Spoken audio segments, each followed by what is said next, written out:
Ever wondered what it was like to fly a legend? To sit in the cockpit of a plane that literally saved a nation?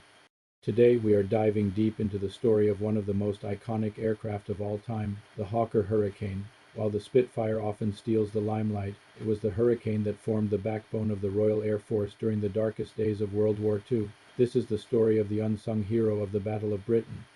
Our story begins in the mid-1930s. The world was on edge, and Britain's Royal Air Force was still flying biplanes like the Hawker Fury. They were elegant, sure, but hopelessly outmatched by the new monoplane fighters emerging from Germany. Sidney Cam, the brilliant chief designer at Hawker Aircraft, saw the writing on the wall. He envisioned a new kind of fighter, a monoplane that was fast, heavily armed, and crucially, could be built quickly and in large numbers. Cam's initial proposal, nicknamed the Fury monoplane, was a private venture. He essentially took the successful design principles of Hawker's biplanes and adapted them for a single-wing aircraft. He kept the familiar fabric-covered fuselage over a metal tube frame, which might seem old-fashioned, but it was a genius move. Why? Because factories and workers were already experts in this construction method. This meant the Hurricane could be produced and, just as importantly, repaired far more easily than its all-metal contemporaries. When a Hurricane was damaged in combat, ground crews could often patch up the fabric and frame overnight, getting the plane back into the fight the next day. This rugged, repairable nature would prove absolutely vital. The prototype K5083 first took to the skies in November 1935. It was powered by the legendary Rolls Royce Merlin engine, the same power plant that would later be fitted to the Spitfire and Lancaster bomber. The test pilot, George Ballman, was immediately impressed. The aircraft was stable, responsive, and fast. The Air Ministry, finally convinced, placed a massive order for 600 aircraft, and the Hurricane was officially born. One of the Hurricane's most significant features was its armament. Early versions were equipped with 8 303 Browning machine guns, 4 in each wing. This concentration of firepower was unprecedented for a British fighter. It could unleash a devastating torrent of over 1,400 rounds in just 15 seconds, enough to shred an enemy bomber. This was a game changer and set a new standard for fighter aircraft. By the time war broke out in September 1939, the RAF had nearly 500 Hurricanes in service. They saw their first action in the skies over France during the Phoney War and the subsequent Battle of France. It was a brutal introduction. Outnumbered and facing the experienced Luftwaffe, Hurricane pilots fought valiantly. Though the campaign ultimately ended in defeat and the evacuation from Dunkirk, the Hurricane proved it was a formidable opponent, accounting for more than half of all enemy aircraft claimed by the RAF during the battle. But it was during the summer and autumn of 1940, in the Battle of Britain, that the Hurricane cemented its place in history. During this pivotal conflict, the RAF had more Hurricanes than all other fighters combined, including the Spitfire. The common tactic was to use the Hurricanes to engage the waves of German bombers, while the faster, more agile Spitfires would take on the escorting Messerschmitt Bf 109 seconds. Imagine being a young pilot, scrambling to your Hurricane as the sirens wailed.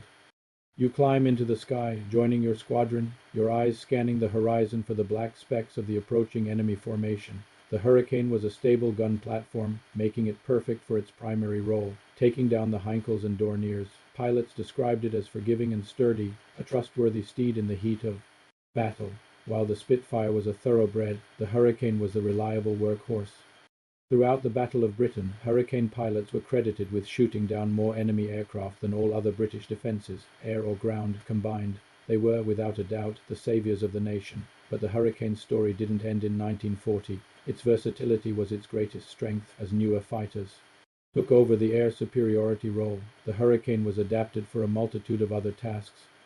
It became a fearsome ground attack aircraft, nicknamed the Hurra Bomber, carrying two 250 or 500-pound bombs. Then came the tank buster. The Hurricane MiG was armed with two massive 40mm cannons under its wings, each capable of punching through the armor of German tanks in the deserts of North Africa. These tin openers wreaked havoc on Rommel's panzer divisions. The Hurricane also went to sea. Modified for carrier operations, the Sea Hurricane provided crucial air cover for the vital Atlantic and Arctic convoys. These convoys were the lifeline for Britain, and they were under constant threat from German U-boats and long-range bombers, catapulted from the decks of merchant ships on one-way missions or flying from escort carriers. The Sea Hurricane was a guardian angel for the merchant marine. From the frozen landscapes of the Soviet Union, where they were sent as part of the Lend-Lease program, to the dense jungles of Burma, the Hurricane served in every major theater of the war. It was a truly global aircraft. Over 14,500 Hurricanes were built in Britain and Canada. It was flown by pilots from countless nations. Poles, Czechs, Canadians, South Africans, Australians, and many more who came to Britain's aid. So why is the Hurricane often overshadowed by the Spitfire?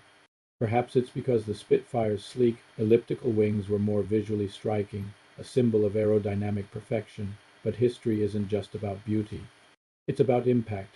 The Hurricane was the right plane at the right time. It was the aircraft that was there, in the right numbers, when it mattered most. It was tough, adaptable, and a true pilot's aircraft. The legacy of the Hawker Hurricane is one of resilience and reliability. It's the story of the quiet professional who gets the job done without seeking the spotlight. It was the shield that protected Britain in its hour of greatest need, the workhorse that fought on every front, and the platform that adapted to every challenge thrown at it. So next time you see footage from the Battle of Britain, look closely. For every elegant Spitfire, you'll see the rugged, determined form of the Hawker Hurricane, the unsung hero that truly won the battle. Thank you so much for joining us on this journey into the history of this incredible aircraft. If you enjoyed this video, please give it a thumbs up and consider subscribing to the channel for more stories from the annals of aviation history. We'd love to hear your thoughts on the Hurricane in the comments below. Until next time, fly safe.